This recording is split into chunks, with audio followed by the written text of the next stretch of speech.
अनवर जी, आज आप हम लोगों को बुलाया है यहाँ पर, क्या सूचना देना चाहेंगे? अस्सलाम वालेकुम, नमस्कार।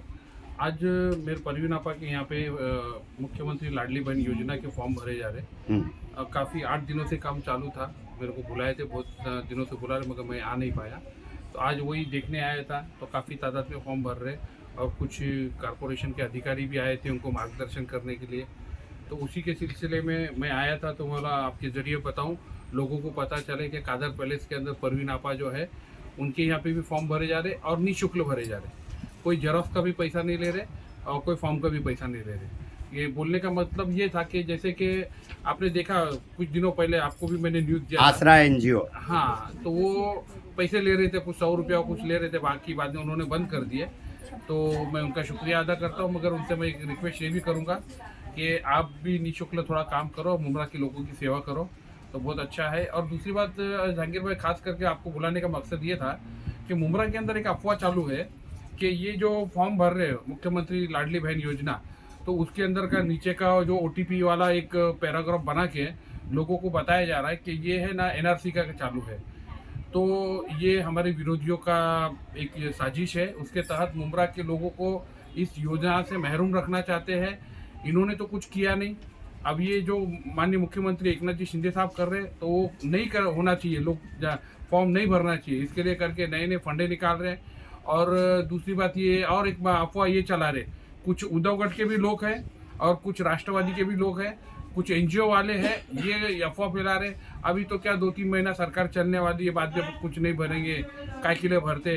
तो मैं उन लोगों से बोलता हूँ, देखो ये महाराष्ट्र सरकार की योजना है। मुख्यमंत्री साहब का ये टर्म पूरा होने के बाद इंशाल्लाह दूसरी बार भी वो आएंगे।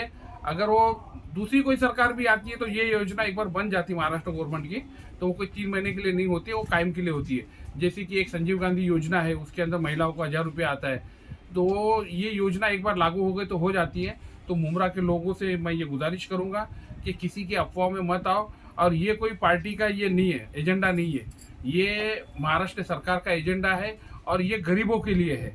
तो मैं इस सब मुमरा की महिलाओं से, बल्कि आपकी न्यूज़ जहाँ जहाँ जाती है महाराष्ट्र के अंदर, उन लोगों से गुजारिश करूँगा कि फॉर्म भरो, ऑनलाइन भरो, ऑफलाइन भरो, मगर ये जो इस रेंज के अंदर आते हैं, जैसा कि पीला राशन कार्ड है और ऑरेंज राशन कार्ड है, इनके लिए स्कीम है।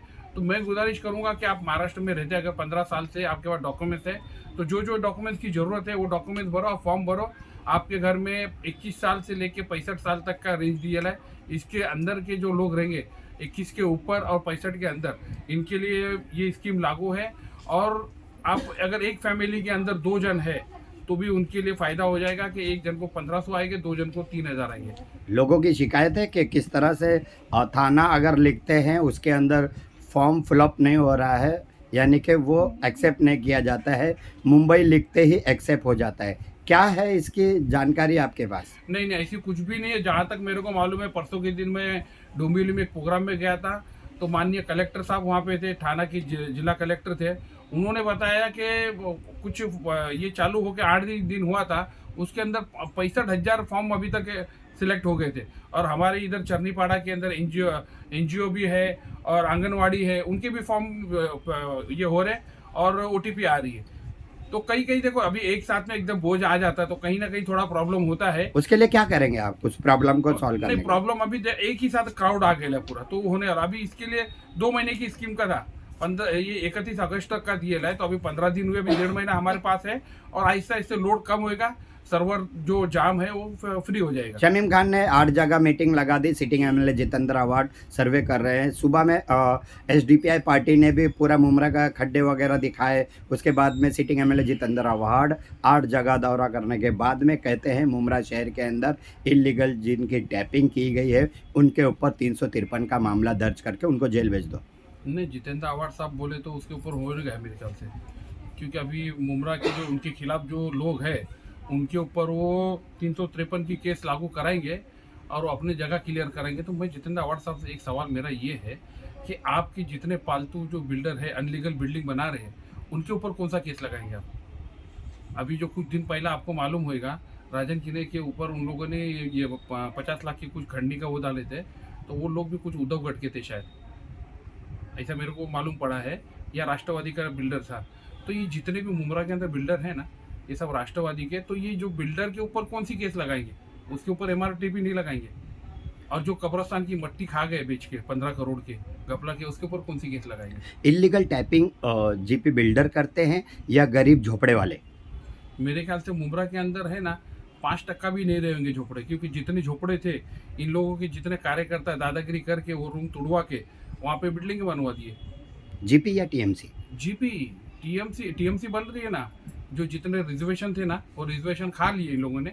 और उनके पीछे खड़ा था ना शमीम खान, उन्होंने वो कुछ 28 एकड़ के ऊपर बना रहे, जहाँ पे बस का रिजर्वेशन था, स्कूल का था, गार्डन का था, बना रहे। वो अनलीगल टीएमसी बन रही।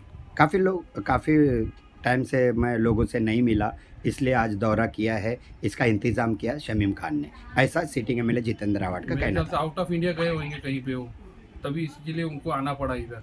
अभी जितेंद्र आवाड साहब की ज़मीन खसकते नज़र आ रही उनको, तब वो जाके अभी दौरा कर रहे हैं। अभी तक पानी की टांकियों का बात नहीं किए थे, मगर हमारे नजीब मुल्ला साहब ने जब पानी की टांकी का ऐलान किए तो उन्होंने गिनाना चालू किया, इधर इतनी, उधर उतनी, उतनी उधर बन रही है। सिटिंग एमएलए जितेंद्र आवाड का एक सपना साकार होते दिखा, जिसने प्रस्ताव रखा था चौपाटी होनी चाहिए, और आज वो पास हो गई है।